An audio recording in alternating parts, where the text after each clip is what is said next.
All right, I got something new for y'all today.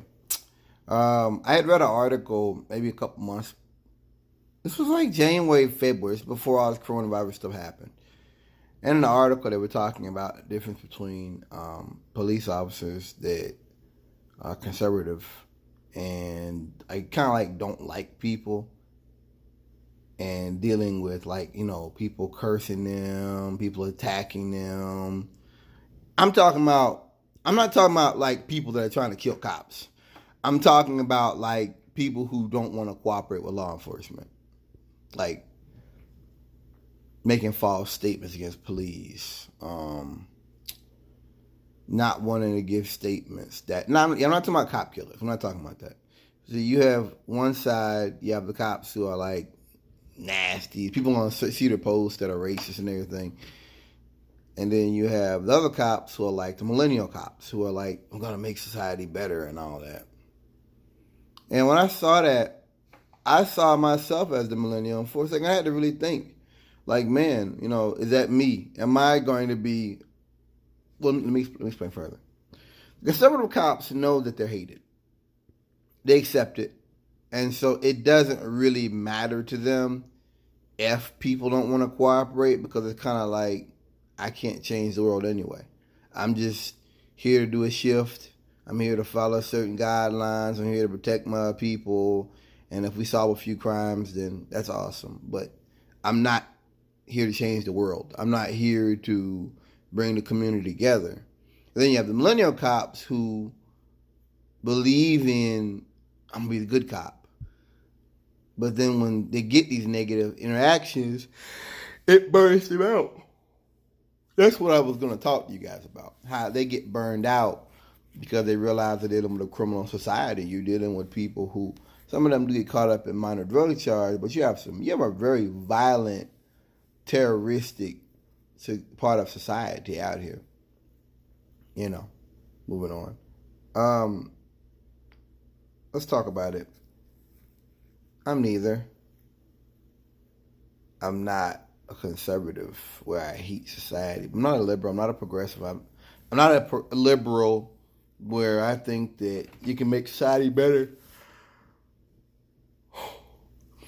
by doing a few things. For one thing, as a single officer, you're not going to do a whole lot in the South. You're not going to change things here. Even if you are a millennial, things aren't going to change. Too much old money, too many old white men running things. No.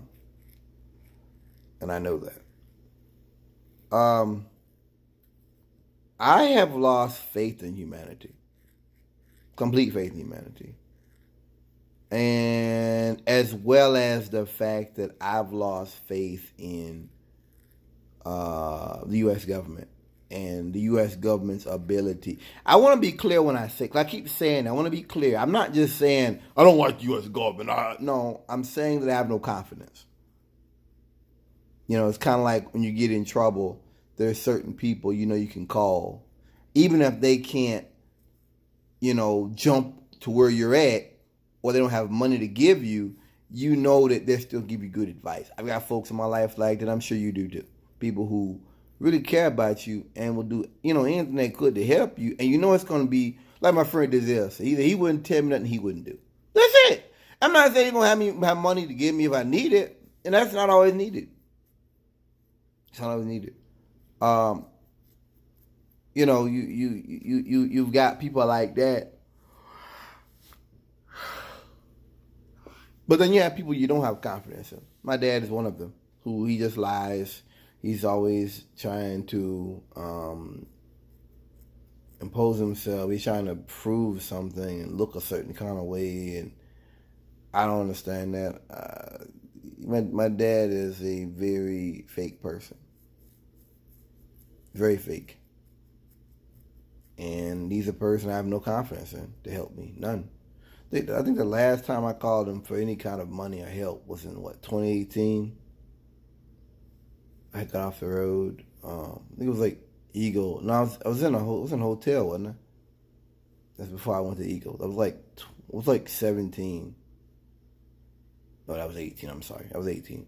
That was like June, July of 18. And he ended up, yeah, 'cause I was in a hotel. he ended up calling Robert. Somebody got less money than he does. I was so embarrassed. I never told my dad. Embarrassed me because I know Robert ain't got nothing.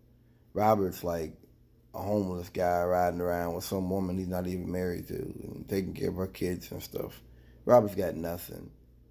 And that showed my dad's got less than nothing. See, I have zero respect for him. I have less than zero respect for him because I know I can't trust him. Not only can I count on you, I can't trust you because everything you do is based upon appearances and trying to show off, but you have nothing to show off. That's how I feel about the U.S. government. I have negative confidence in the U.S. government. Coronavirus showed me that. I've said it before. I think people know about continuity of government and secret plans and, doomsday. I think most people know that stuff exists. Whether they know about Power Geyser and Granite Shadow and the old stuff, the Cable Splicer, Garden Plot, Rex 84, whether Americans know about that specifically, I think most people know that stuff exists. But it's kind of like they don't care because that stuff that doesn't affect their lives. It doesn't. They want to watch football and go drink a beer. And I think that as long as I think most people believe or like to believe that you have legitimate people standing behind the scenes who stand ready to protect the American people. And I'm just at the point where I have no confidence in that existing. I have no confidence that there's adults sitting back. That's what makes us dangerous, that we have an empire where you don't even have a reasonable hand to run an empire anymore. Like you don't. Look, you just have an idiot that just does what he wants at every moment. Situational. He's an idiot. Complete idiot. And so I don't have confidence in U.S. government to, do anything, to do things right, to protect. I don't have any of that. That's gone. I mean, that was already shaky. That's gone. So I don't see myself as a person that thinks you can fix a crumbling system, if you will. And then you got a dumbed down society. I mean, nobody wears masks out here. Nobody. Nobody takes it seriously, man. It's a big game to most people out there. So I don't have confidence in people. So if people don't like me, that's fine. I'm fine with that. Peace.